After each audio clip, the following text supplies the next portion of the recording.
ಯಾರೆಲ್ಲ ಕನ್ನಡತಿ ಜೊತೆ ಕತೆ ಕೇಳ್ತಾ ಇದ್ದೀರಾ ಎಲ್ಲರಿಗೂ ನನ್ನ ಚಾನಲ್ಗೆ ಸ್ವಾಗತ. ಕತೆ ಇಷ್ಟ ಆದರೆ ಒಂದು ಲೈಕ್ ಮಾಡಿ ಪ್ಲೀಸ್. ಯಾರೆಲ್ಲ ಕತೆ ಕೇಳ್ತಿದ್ದೀರಾ ಚಾನಲ್ನ ಸಬ್ಸ್ಕ್ರೈಬ್ ಮಾಡಿಕೊಂಡು ಕತೆ ಕೇಳಿ, ನನಗೂ ಕೂಡ ಸಪೋರ್ಟ್ ಸಿಗುತ್ತೆ. ಇಡೀ ರಸ್ತೆ ನಿದ್ದೆಯಲ್ಲೇ ಮುಗಿಸಿದ್ದಳು ಅರುಣ. ಚೋಟು ಹಾಗಂದರೆ ಕೋಪ ಮಾಡ್ಕೋತಾಳೇನೋ. ಅರುಣ ಗೆಟಪ್ ಊರು ಬಂತು ನೋಡು, ಕೆನ್ನೆ ಬೆಳೆದು ಎಚ್ಚರಿಸಿದ್ದ. ಮನಸ್ಸಲ್ಲಿ ಈಕೆ ಕುಂಭಕರ್ಣೆ ಕಣೋ ಅನ್ನಿಸಿತ್ತು. ಅಷ್ಟರಲ್ಲಿ ಕಣ್ಣು ಬಿಟ್ಟಿದ್ದ ಅರುಣ ಏನು ಎನ್ನುವಂತೆ ಕಣ್ಣುಜ್ಜಿಕೊಳ್ಳುತ್ತಾ ಕೇಳಲು, ನಿಮ್ಮ ಮನೆ ಬಂದಿತ್ತು, ಎದ್ದೇಳು, ಅವಳ ಕೊರಳಿನಲ್ಲಿದ್ದ ಕೈ ತೆಗೆದುಕೊಳ್ಳುತ್ತಾ ಹೇಳಿದ್ದ. ಸುತ್ತ ಕಣ್ಣಾಡಿಸಿದ್ದಳು. ಮುಂದೆ ಒಂದು ಮನೆ ಕಾಣಿಸಿತ್ತು. ಮುಖ ಯಾಕೋ ವ್ಯಂಗ್ಯವಾಗಿತ್ತು. ಇದು ನಮ್ಮ ಮನೆಯಲ್ಲ, ನಿಮಗೆ ಯಾರು ಹೇಳಿದ್ದು ಇದು ನಮ್ಮ ಮನೆ ಅಂತ? ಅರುಣ ಮತ್ತೆ ಕೇಳಿ ನಿದ್ದೆಗಣ್ಣಿನಲ್ಲಿ ಹೇಳ್ತಿದ್ದಾಳೇನೋ ಎಂದುಕೊಂಡಿದ್ದ. ಚೋಟು ಕರೆಕ್ಟಾಗಿ ನೋಡು, ಇನ್ನೂ ನಿದ್ದೆ ಆಗಿಲ್ವಾ? 3 ಗಂಟೆಯಿಂದ ನಿದ್ದೆ ಮಾಡಿದೇ ಆಗಿದೆ, ಇನ್ನು ಮನೆ ಕಂಡಿಡಿಯುತ್ತಾನೇ ಇಲ್ವಲ್ಲ ಎಂದಿದ್ದ. ಕಣ್ಬಿಟ್ಟು ನೋಡು, ಇದೇ ನಿಮ್ಮನೆ ಹೇಳಿದ್ದ. ಏನು, ನಾನೇನು ಕುಂಡಿನ? ನನಗೂ ನಮ್ಮನೆ ಕಂಡುಹಿಡಿಯೋದಕ್ಕೆ ಬರುತ್ತೆ. ಇದು ನಮ್ಮನೆಯಲ್ಲ. ಸ್ಟ್ರೈಟ್ ಹೋಗಿ ಅಲ್ಲೊಂದು ಸಣ್ಣ ರೋಡಿದೆ, ಅಲ್ಲೇ ಇರೋದು ನಮ್ಮನೆ, ನಡೀರಿ. ಗುರ್ರೆಂದಿದ್ದಳು. ಇಷ್ಟೊತ್ತು ನಿದ್ದೆ ಮಾಡ್ತಾ ಇದ್ಲು, ಇವಾಗ ಮಾತಾಡೋದು ನೋಡು. ಮನಸ್ಸಲ್ಲಿ ಮಾತಾಡ್ಕೊಂಡಿದ್ದವನು, ಆದರೆ ಮದುವೆ ಆಗಿದ್ದು ಇಲ್ಲೇ ತಾನೇ? ಮದುವೆ ದಿನ ನೆನೆದು ಹೇಳಿದ್ದ. ಹೌದು, ಆದರೆ ನಮ್ಮನೆ ಅಂತ ಯಾವಾಗ ಹೇಳಿದ್ದು? ಇದು ನಮ್ಮನೆ ಅಲ್ಲ, ನಮ್ಮ ದೊಡ್ಡಪ್ಪ ಅಂತ ಇದ್ದಾರಲ್ಲ ಅವ್ರ ಮನೆ. ಅದು ಮುಖದ ಮೇಲಿನ ಸಿಟ್ಟು ಮಾತ್ರ ಹೆಚ್ಚೇ ಇತ್ತು. ಅಂದರೆ ಎಂದಿದ್ದ ಅಷ್ಟೇ. ಇವಾಗೇನು ಇಲ್ಲೇ ಭಾಷಣ ಮಾಡ್ತಾ ಇರ್ತೀರಾ, ಇಲ್ಲ ನಮ್ಮನೆ ಹತ್ರ ಕರ್ಕೊಂಡು ಹೋಗ್ತೀರಾ? ಇಲ್ಲ ನಾನೇ ಇಳಿದು ಹೋಗ್ಲಾ ಹೇಳಿ ಕೇಳಿದ್ದಳು. ಸರಿ ಇಲ್ಲೇ ಹೇಳು. ಇನ್ನೊಮ್ಮೆ ಅಡ್ರೆಸ್ ಕಾರ್ ಸ್ಟಾರ್ಟ್ ಮಾಡಿದ್ದ. ಇದೇ ರೋಡ್ನಲ್ಲಿ ಸ್ವಲ್ಪ ದೂರ ಹೋಗಿ, ಇಲ್ಲೇ ಲೆಫ್ಟ್ ತಿರುಗಿಸಿ. ಏನು ಇದು ಈ ಸಣ್ಣ ರೋಡಲ್ವಾ? ಅವಾಗೆಲ್ಲ ದೊಡ್ಡ ಕಾಫಿ ಟ್ರಕ್ಕೇ ಬರುತ್ತೆ ಈ ರೋಡಲ್ಲಿ. ಇನ್ನು ಈ ನಿಮ್ಮ ಕಾರ್ ಬರಲ್ವಾ? ಅರುಣ ಕೇಳಿದಳು. ಚೋಟ್ ಮೆಣಸಿನ್ಕಾಯಿ, ಕಾಫಿ ಟ್ರಕ್ಕು ನನ್ನ ಫಾರ್ಚುನರ್ ಕಾರ್ಗೂ ಒಂದೇ ಮಾಡ್ತೀಯಾ ನೀನು? ಸಾಗರ್ ಕೇಳಿದ್ದ. ಹೌದು ಮತ್ತೆ, ಅದೇ ಎಷ್ಟೋ ಬೆಸ್ಟ್. ಎಲ್ಲ ರೋಡ್ ಯಾಕೆ ಗುಂಡೀಲು ಘಾಟ್ನಲ್ಲೂ ಓಡುತ್ತೆ. ಇಲ್ಲೆಲ್ಲ ಹೋಗಲ್ಲ ಅಂತೆಲ್ಲ ಹೇಳ್ತಿರೋದು ನಿಮ್ಮದೇ.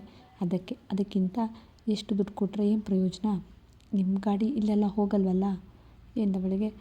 ಅದು ಸರಿ ಬಿಡಿ ಮೇಡಮ್, ನೀವು ನಿಜವಾಗಿಯೂ ಡಿಪ್ಲೊಮಾ ಮಾಡಿದ್ದೀರಾ ಇಲ್ಲ ಸುಮ್ಮನೆ ಸ್ಕೂಲ್ಗೆ ಬರ್ತಿದ್ರಾ ಹೇಳಿ? ಗಾಡಿ ತಿರುಗಿಸಿದ್ದ ಕೇಳಿದ. ಯಾಕೆ ಡೌಟಾ? ಮನೆಗೆ ಹೋದ್ಮೇಲೆ ನನ್ನ ಮಾರ್ಕ್ಸ್ ಕಾರ್ಡ್ ತೋರಿಸ್ತೀನಿ ಬಿಡಿ, ಮಾತಿಗೆ ಮಾತು ನೀಡಿದಳು. ಸರಿ ಬಿಡಮ್ಮ ತಾಯಿ, ಮುಂದೆ ಯಾವ ಕಡೆ ಹೋಗಬೇಕು ಅದನ್ನಾದರೂ ಹೇಳು. ನಮ್ಮ ಗಾಡಿಗೆ ಇಷ್ಟೇ ಬರೋದು, ಬರೋಕ್ಕೆ ಅಷ್ಟೇ ಬರುತ್ತೆ, ದಾರಿನ ಅದಕ್ಕೆ ಹುಡ್ಕೊಳ್ಳೋಕ್ಕೆ ಬರೋದಿಲ್ಲ. ಇನ್ನು 1 ಮೀಟರ್ ಎಂದು ಕೇಳಿದವನಿಗೆ, ಇನ್ನು 1 ಮೀಟರ್ ಮುಂದೆ ಹೊರಡಿ ಸಾಕು, ಅಲ್ಲೇ ನಮ್ಮನೆ ಇರೋದು, ಕೈಯಲ್ಲಿ ದಾರಿ ತೋರಿಸಿ ಹೇಳಿದಳು. ಬಾಯಿ ಬಡಕಿ, ಮಾತಿಗೊಂದು ಮಾತು ಇಟ್ಟಿರ್ತಾಳೆ. ಮನಸ್ಸಲ್ಲೇ ಹೇಳಿಕೊಂಡ, ಇವಾಗಲೇ ಹೀಗೆ ನೀನು, ಇನ್ನು ಇವಳ ಮೋಹಕ್ಕೆ ಸಿಲುಕಿದರೆ ನಿನ್ನ ಗತಿ ಅದೋ ಗತಿ ಕಣೋ. ಮನಸ್ಸಲ್ಲೇ ಇದನ್ನು ಹೇಳಿಕೊಂಡಿತ್ತು. ಹೃದಯ ಅವಳನ್ನು ಪ್ರೀತಿಸುತ್ತಿರೋದಂತೂ ನಿಜ. ಸ್ಟಾಪ್, ಇಲ್ಲೇ ನಮ್ಮನೆ ಬನ್ನಿ. ಡೋರ್ ಹೇಗೆ ತೆಗೆಯೋದು, ಸ್ವಲ್ಪ ತೆಗಿತೀರಾ?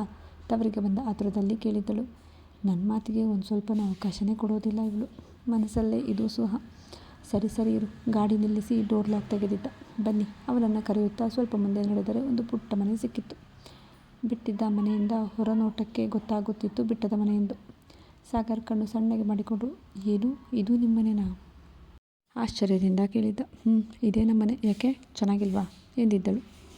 ಚೆನ್ನಾಗಿದೆ ಸಣ್ಣದಾಗಿ ಉತ್ತರಿಸಿದ್ದ. ಯಾಕೋ ಶ್ರೇಷ್ಠ ಇದ್ದ ಆ ಮನೆ ಅದು ನಮ್ಮನೆ ಅಂದ್ಕೊಂಡಿದ್ರಾ? ಅದಲ್ಲ, ಇದೇ ನಮ್ಮರ ಮನೆ. ನಿಮಗೆ ಇಲ್ಲಿ ಇರೋದಕ್ಕೆ ಹಿಂಸೆ ಆದರೆ ನೀವು ಹೋಗಿ, ನಿಮ್ಮ ಹುಡುಗಿ ಶ್ರೇಷ್ಠ ಮನೆಯಲ್ಲೇ ಇದ್ದು ಬರೋಗಿ.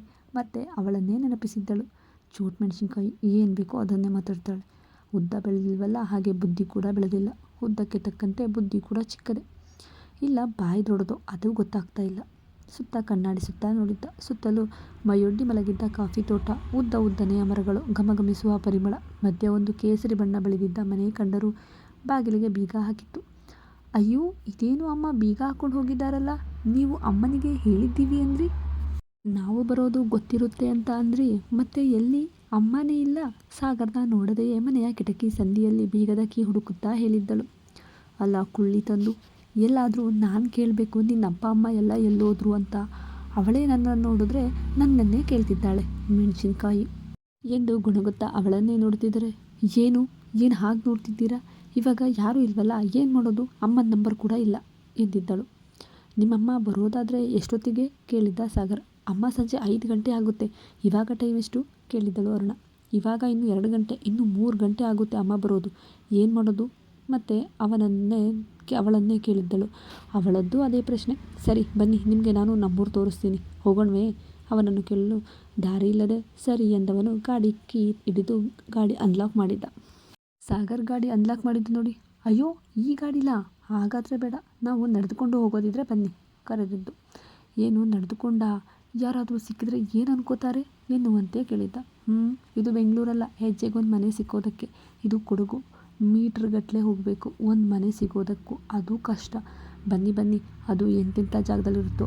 ಈ ನಿಮ್ಮ ಡಕೋಟ ಗಾಡಿ ಅಲ್ಲೆಲ್ಲ ಓಡೋದೂ ಇಲ್ಲ ಕರೆದು ನಡೆದಿದ್ದಳು. ಹಿಂದೆ ಹಿಂದೆ ಅವಳನ್ನೇ ನೋಡುತ್ತಾ ಹೊರಟಿದ್ದ ಸಾಗರ್, ನನ್ನ ಗಾಡಿನೇ ಡಕೋಟ ಅಂದ್ಬಿಟ್ಲಲ್ಲ, ಸದ್ಯ ನನ್ನನ್ನು ಡಕೋಟ ಅಂದಿಲ್ವಲ್ಲ ಎಂದು ಅವಳಿಂದೆ ಹೊರಟಿದ್ದ. ನೋಡಿ, ಇದು ನಮ್ಮನೆ ಮೋಟರ್, ಇದು ಪಕ್ಕದ ಮನೆಯವ್ರ ತೋಟ, ದೂರ ನಮ್ಮದೇ ತೋಟ. ಆದರೆ ಸದ್ಯ ನಮ್ಮ ಇಷ್ಟು ದೂರ ಇರೋದೆಲ್ಲ ನಮ್ಮದೇ ಆದರೂ ನಮ್ಮ ದೊಡ್ಡಪ್ಪನ ಹತ್ರ ಇದೆ. ಈ ಮಾತು ಹೇಳುವಾಗ ಮುಖ ಸಪ್ಪಗಾಗಿದ್ದು ಸಾಗರ್ ಕಣ್ಣಿಗೆ ಕಾಣಿಸಿತ್ತು. ಬನ್ನಿ, ಇಲ್ಲಿಂದ ಕೂಡ ಮೇನ್ ರೋಡ್ಗೆ ಹೋಗಬಹುದು ಎಂದು ಒಂದೊಂದೇ ಜಾಗದ ಬಗ್ಗೆ ಹೇಳುತ್ತಾ ಒಂದು ತೊಟ್ಟಿ ಮನೆಯ ಬಳಿಗೆ ಕರೆದುಕೊಂಡು ಹೋಗಿದ್ದಳು. ನಿಲ್ಲಿ, ಒಂದು ನಿಮಿಷ ಇಲ್ಲೇ ಬರ್ತೀನಿ. ತೊಟ್ಟಿ ಮನೆ ಕಡೆ ಹೋಗುತ್ತಾ ಸೊಂಟಕ್ಕೆ ಸೆರಗು ಸಿಗಿಸುತ್ತಾ ಹೋದರೆ ಸಾಗರ್ ಚೋಟು ಮಾತಲ್ಲೇ ಸೆಳೆದಿಟ್ಕೊಬಿಡ್ತಾಳೆ ಎಂದುಕೊಂಡೇ ನಕ್ಕಿದ್ದ. 1 ನಿಮಿಷದಲ್ಲಿ ಇನ್ನಿಬ್ಬರ ಜೊತೆ ಆಚೆ ಬಂದಿದ್ದಳು ಅರುಣ. ಒಬ್ಬರು ಸೇಮ್ ಅರುಣ ವಯಸ್ಸಿನವರೇ, ಸ್ವಲ್ಪ ಕೆಂಪು ಬಣ್ಣದ ಹುಡುಗಿ. ಮತ್ತೊಬ್ಬರು ವಯಸ್ಸಾಗಿತ್ತು, ಅವರ ಅಮ್ಮ ಎಂದು ಮೇಲು ನೋಟಕ್ಕೆ ಗೊತ್ತಾಗುತ್ತಿತ್ತು. ಇಬ್ಬರು ಬಂದು ಸಾಗರ್ನನ್ನು ಆತ್ಮೀಯವಾಗಿ ಬರಮಾಡಿಕೊಂಡಿದ್ದರೆ ಮತ್ತೊಬ್ಬರು ಗಂಡಸರು ಕೂಡ ಒಂದು ಓಪನ್ ಜೀಪ್ನಲ್ಲಿ ಬಂದು ಇಳಿದಿದ್ದರು. ಏನು ಅರುಣ, ಹೇಗಿದ್ದೀಯಾ ಎನ್ನುವವರು ಕಣ್ಣಲ್ಲೇ ಮಡದಿಗೆ ಏನೋ ಕೇಳಲು, ಇವರು ಗೊತ್ತಾಗಲಿಲ್ವಾ ಅರುಣ ಯಜಮಾನ್ರು ಎಂದಾಗ ಅವರೂ ಕೂಡ ತುಂಬ ಆತ್ಮೀಯವಾಗಿಯೇ ಬರಮಾಡಿಕೊಂಡಿದ್ದರು. ನೋಡಿದರೆ ಆ ಹುಡುಗಿಯ ಅಪ್ಪ ಎಂದು ಅರ್ಥವಾಗುತ್ತಿತ್ತು. ಏನು ಅಂದರೆ, ನಾವು ಶಿವರುದ್ರ ಮನೆ ಮದುವೆ ಅಂತ ಬಂದಿರಲಿಲ್ಲ, ಆದರೆ ನಮ್ಮ ಅರುಣ್ ಮದುವೆ ಆಗಿಬಿಡ್ತಾವತ್ತು ನಮಗೆ ಗೊತ್ತೇ ಇರಲಿಲ್ಲ. ಮೊದಲೇ ನಮ್ಮ ಅರುಣಂದು ಮದುವೆ ಆಗುತ್ತೆ ಅಂತ ಗೊತ್ತಿದ್ದಿದ್ರೆ ನಮ್ಮನ್ನು ಯಾರೂ ಕರೆಯೋದೇ ಬೇಕಿರಲಿಲ್ಲ, ನಾವೇ ಮುಂದೆ ನಿಂತು ಮಾಡ್ತಿದ್ವಿ. ಅದಕ್ಕೆ ನೀವು ಗೊತ್ತಾಗಲಿಲ್ಲ, ಬೇಸರ ಮಾಡ್ಕೋಬೇಡಿ ಎನ್ನುತ್ತಾ ಮನೆಯೊಳಗೆ ಕರೆದುಕೊಂಡು ಹೋಗಿದ್ದರು. ಸಾಗರ್ ಮನಸ್ಸು, ನನ್ನವಳು ತುಂಬ ಒಳ್ಳೆಯವಳು, ಒಳ್ಳೆ ಗುಣದವಳು ಅನ್ನೋದು ಗೊತ್ತಾಗುತ್ತಿತ್ತು ಎಂದು ಆಕೆಯನ್ನೇ ನೋಡಲು ಆಕೆ ತನ್ನ ಗೆಳತಿ ಜೊತೆ ಫುಲ್ ಬ್ಯುಸಿ. ಒಂದು ಸಾರಿ ಕೂಡ ನನ್ನ ಕಡೆ ತಿರುಗಿ ನೋಡೋದಿಲ್ವಲ್ಲ, ಎಂಥ ಹೆಂಡತಿ ಪಡೆದೆ ನೀವು. ಮತ್ತೊಮ್ಮೆ ಹಾಗೆಂದುಕೊಂಡ.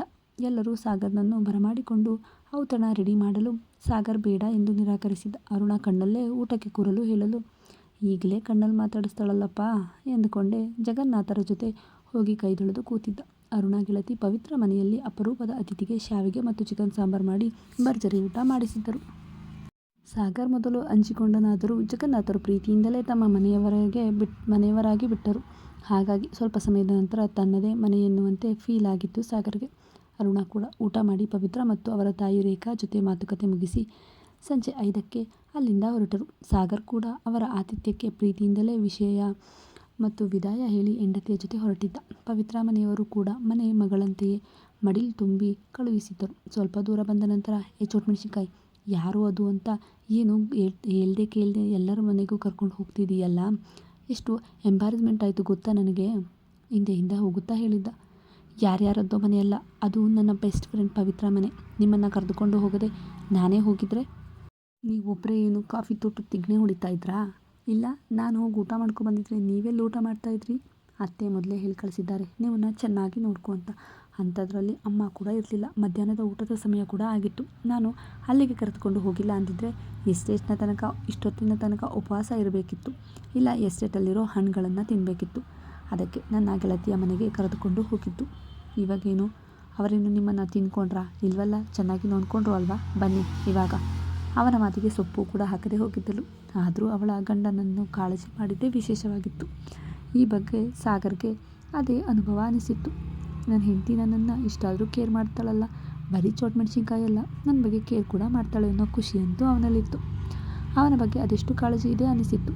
ಅವಳ ಮುಂದೆ ಹೋಗಿ ಒಂದು ಕಾಲುವೆ ದಾಟಲು ಸಾಗರ್ಗೆ ಕೈ ಚಾಚಿ ಕೈ ಹಿಡಿದು, ಬನ್ನಿ, ಮೊದಲೇ ಅಡಿಕೆ ದಿಂಡನ್ನು ಕೊಟ್ಟಿದ್ದಾರೆ, ನಿಮಗೆ ಅದ್ರ ಮೇಲೆ ನಡೆಯೋಕೆ ಬರುತ್ತೋ ಇಲ್ವೋ, ನಿಮ್ಮನ್ನೊಬ್ಬರೇ ಬಿಡಕ್ಕೆ ಬಂದರೂ ಏನಾದರೂ ಆದತ್ತು ಎಂದು ಕೈ ಚಾಚಲು ಆಕೆಗೆ ಕೈ ನೀಡಿದ್ದ. ಆಕೆಯ ಕೈಗೆ ತನ್ನ ಕೈ ಸೇರಿಸಿ ಕಾಲುವೆ ದಾಟುವಾಗ ಸಪ್ತಪದಿ ತುಳಿದಂತೆ ಅನ್ನಿಸಿತು. ಈ ದಾರಿಯನ್ನು ಮಾತ್ರವಲ್ಲ, ಕಾಯ ವಾಚ ಮನಸ ಈ ಜನ್ಮದಲ್ಲಿ ನಾನು ನಿನ್ನವನು, ನೀನು ನನ್ನವಳು ಮಾತ್ರ ಎನ್ನುವಂತೆ ಮನಸ್ಸಲ್ಲೇ ಪ್ರತಿಜ್ಞೆ ಮಾಡಿಕೊಂಡಿದ್ದ. ಬನ್ನಿ ನೋಡಿ, ಇದು ನಾವು ಖರ್ಜೂರ ಅಂತಿದ್ವಿ, ನೋಡಿ ತಿನ್ನಿ, ಚೆನ್ನಾಗಿರುತ್ತೆ. ಕೈಗೆ ಕಾರೆ ಹಣ್ಣು ನೀಡಿ ತಾನು ತಿನ್ನುತ್ತಾ ನಡೆದರೆ ಆಕೆ ಕೋಳಿ ಕೀ ಕೊಟ್ಟ ಗೊಂಬೆಯಂತೆ ಸಾಗಿದ್ದ ಸಾಗರ್. ಮನೆ ಮುಂದೆ ದೊಡ್ಡ ಕಾರ್ ನೋಡುತ್ತಲೇ ವ್ಯಾನ್ ಇಳಿದಿದ್ದ ಅಂಬಿಕಾ, ಏ ಗಿರಿಜಾ, ನೋಡು ನಮ್ಮ ಮನೆ ಮುಂದೆ ಯಾವುದೋ ಗಾಡಿ ನಿಂತಿರೋ ಹಂಗಿದೆ. ಸೀಳು ರಸ್ತೆಗೆ ಕಂಡಿದ್ದ ಕಪ್ಪು ಕಾರ್ ನೋಡಿ ತೋರಿಸಲು, ಹ್ಞೂ ಕಣೆ ಅಂಬಿ, ಯಾವುದೋ ದೊಡ್ಡವರ ಕಾರು ಅನ್ನಿಸ್ತಿದೆ, ನಡಿ ಅದ್ಯಾರೂ ನೋಡುವ. ಇಬ್ಬರು ಮುಂದೆ ಮುಂದೆ ಬರುತ್ತಾ ಕಾರ್ ಮೇಲಿನ ದೃಷ್ಟಿ ಇಟ್ಟು ಬಂದಿದ್ದರು. ಯಾರದ್ದೋ ಭಾರಿ ಕೂಳಂದು ಗಾಡಿ ಅನ್ನಿಸ್ತದೆ. ಅಂಬಿ, ನನಗೇನೋ ಈ ಥರದ ಗಾಡಿ ನಿಮ್ಮ ಭಾವನ ಹತ್ರನೂ ಇಲ್ಲ ಅಲ್ವಾ? ಏನಾದರೂ ಜಲಣ್ಣನ ಹತ್ರ ಉಳಿದಿದ್ದ ಹಳೆ ಲಾಟ್ರಿ ಹೊಡಿತಾ ಹೆಂಗೆ? ಗಿರಿಜಾ ವಟಗುಟ್ಟುತ್ತಾ ಹೇಳಿದಳು. ಹೊಟ್ಟೆಗೆ ಇಟ್ಟಿಲ್ಲ, ಜುಟ್ಟಿಗೆ ಮಲ್ಲಿಗೆ ಅಂದಂಗಾಯ್ತು. ನೀನು ಹೇಳಿದ್ದು ಇರೋ ದುಡ್ಡು ಹೆಂಡ ಕುಡಿಯೋಕೆ ಸಾಲಕ್ಕಿಲ್ಲ. ಇನ್ನು ಇದೇನಾದ್ರು ತಗೊಂಡ್ರೆ ಇದಕ್ಕೆ ಈ ಎಣ್ಣೆ ಎಲ್ಲಿಂದ ಹಾಕ್ಸಾರೋ? ಹಾಗೇನಾದರೂ ಲಾಟಿ ಹೊಡೆದಿದ್ರೆ ನಿಮ್ಮ ಜಲಣ್ಣ ಇಲ್ಲಿ ನಮ್ಮನೆ ಮುಂದೆ ಎಲ್ಲಿ ನಿಲ್ಲಿಸ್ತಿದ್ರು? ಅವರ ಅಣ್ಣನ ಮನೆ ಮುಂದೆನೇ ಜಲಣ್ಣನ ನಿಲ್ಲೋದು ಅಲ್ಲೇ, ಅವ್ರ ಗಾಡಿ ಕೂಡ ಅಲ್ಲೇ ನಿಲ್ಲೋದು ಎನ್ನುತ್ತಲೇ, ಎಲ್ಲಾದರೂ ಪೊಲೀಸರು ಸ್ಟೇಷನ್ ಹುಡುಕಾಟಕ್ಕೆ ಬಂದವರಾ ಅಂತ ಅಂಬಿಕಾ ಅನುಮಾನಿಸಿದ್ದಳು. ಹ್ಞೂಕಂತೆ ಬಾ, ಪೊಲೀಸರು ಓಪನ್ ಜಿಪ್ಪಲ್ಲಿ ಬರೋದು. ಇದೊಳ್ಳೆ ಕಾಡೆಮ್ಮೆ ಹಂಗತೆ. ಇಂಥ ಗಾಡೀಲಿ ಬಂದರಾ? ಮಾತು ಆಡುತ್ತಲೇ ಗಾಡಿಯ ಬಳಿಗೆ ಬಂದಿದ್ದರು. ಎಂಥ ಗಾಡಿ? ಸಿಮೆಂಟ್ ಮಟ್ಟದಲ್ಲಿ ಮಿಂಚುತ್ತಿದ್ದರೆ ಈಗಷ್ಟೇ ವರ್ಕ್ಸ್ನಲ್ಲಿ ಕಾಫಿ ಆಯ್ದು ಬಂದಿದ್ದವರ ದಣಿದ ಮುಖಗಳು ಅದರಲ್ಲಿ ಪ್ರತಿಬಿಂಬಿಸುತ್ತಿದ್ದವು. ಕತೆ ಮುಂದುವರಿಯುವುದು. ಕತೆ ಹೇಗಿದೆ? ಇಷ್ಟ ಆಯಿತಾ? ಕಮೆಂಟ್ ಮಾಡಿ, ಲೈಕ್ ಮಾಡಿ, ಸಪೋರ್ಟ್ ಮಾಡಿ. ನಿಮ್ಮ ಸಪೋರ್ಟ್ ನಮಗೆ ತುಂಬ ಇಂಪಾರ್ಟೆಂಟ್. ಪ್ಲೀಸ್ ಸಬ್ಸ್ಕ್ರೈಬ್ ಆಗಿ ಕತೆ ಕೇಳಿದವರು. Thank you.